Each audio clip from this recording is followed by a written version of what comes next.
प्रकृत में आज प्लास्टिक सर्जरी यूनिट रे ये नाबालिकार जो ऑपरेशन थिएटर रे तार समस्त स्वास्थ्य सेवा पई समस्त दायित्व डाक्तर माने नेइकरी काम करिसंत एवं आमे आज 7 जन एमपी ओडिशा तार जे बापा अछंती माँ अछंती तांको भेटिथिलु ता सहित डाक्तर मानक सहित आमे स्वतंत्र भाव में तांको सहित आलोचना करिथिलु।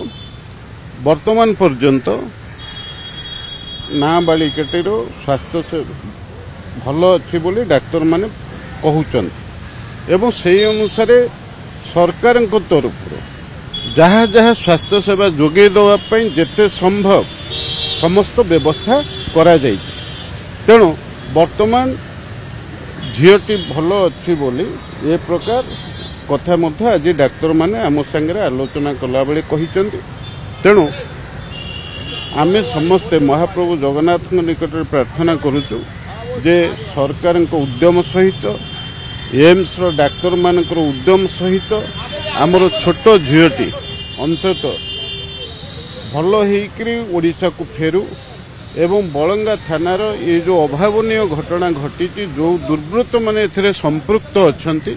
सरकार दृढ़ कार्यानुष्ठान तो ग्रहण करिवे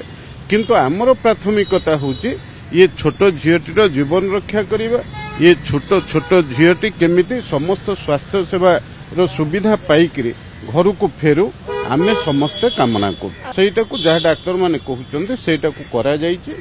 एवं तार अन्यान्य जहाँ जहाँ स्वास्थ्य पई तार जहाँ जहाँ चिकित्सा दरकार ये समस्त व्यवस्था डाक्तर माने करूचंती। बापा माँ तो नेचुरली बहुत दुखित अच्छन परंतु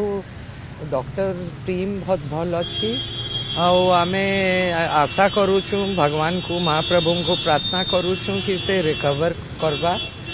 we hope for the best. Doctors भी कहिछन they trying the very best इटा बहुत ट्रेजिक घटना घटी छी लेट अस होप सब जिनस भल है।